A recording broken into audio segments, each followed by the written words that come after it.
During the audio launch of Lal Salaam, its director Aishwarya Rajinikanth claimed that she had to ask her team members to know what the term Sangi meant, which revealed how disconnected the filmmaker was from contemporary political conversations. சங்கின்றாங்க எனக்கு புரிய மாட்டேங்குது. அப்புறம் நான் கேட்டேன் சங்கினா என்ன அப்படி நீங்களெல்லாம் கேட்டேன்.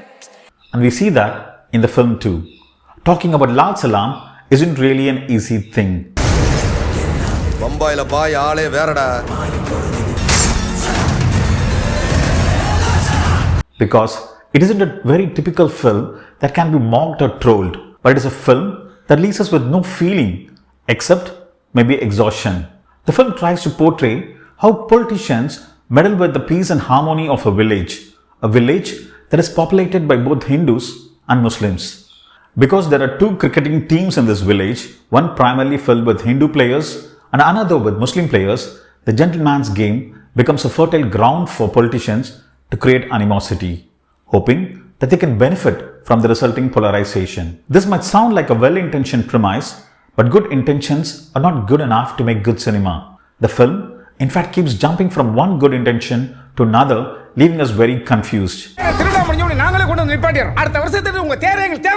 In addition to the Hindu-Muslim rivalry in the village, there's also the conflict between the Hindu groups of two neighboring villages over who has the right over the temple car. There is a hint of caste rivalry here, and at a later point, the film even tries to merge its existing narrative to the riots happening in Mumbai. The writing is literally all over the place, and even at its best, the sequences are oversimplistic. The film struggles to be emotionally coherent. Certain key sequences are deliberately withheld in the hope that when they're revealed, they can create a dramatic impact on the audience. But because we are so lost in the proceedings, we only wonder why these basic things weren't established at the very beginning. The cricketing matches, which form the core of the film, don't really capture the spirit of the game. So it makes one wonder why they chose such a premise when it wasn't even going to be fully explored. The performances are one-dimensional and strictly belong to TV mega serial space. Vishnu Vishal looks right for the part, but isn't really able to offer much.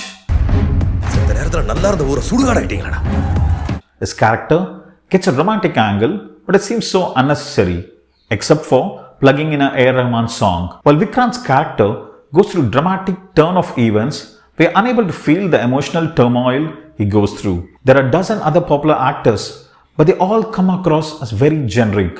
Superstar Rajinikanth plays the character of Moidin, someone from the village who now lives in Mumbai. He is the only saving grace in the film. Thankfully, his appearance and performance keep us from zoning out. But to be honest, the film is so poorly narrated, even the mighty superstar is unable to save it. நான் கோட்டை மதிக்கலன்னு யார் சொல்றேன்? உள்ளே இருக்கிற சில ஆட்கள் மேல நம்பிக்கை இல்லைன்னு சொல்றேன். AR Rahman's score tries its best to connect the viewer with the film, but there's only so much he can do too. The Anbarane song sung by Deva is a highlight, but the film doesn't take advantage of such a moving song too. The main problem with the film is that it doesn't truly understand how Hindu-Muslim harmony work or how conflicts arise between religious groups. So it ends up being superficial in showcasing unity as well as animosity. While Aishwarya Rajinikanth has been claiming that Lal Salaam is a political film, we have to say that the film demanded a deeper political understanding. By the time the film comes to an end, I wasn't even sure why it was called Lal Salaam.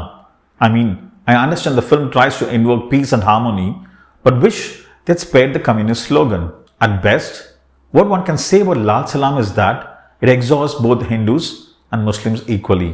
That way, all film audience are indeed the same. Thank you.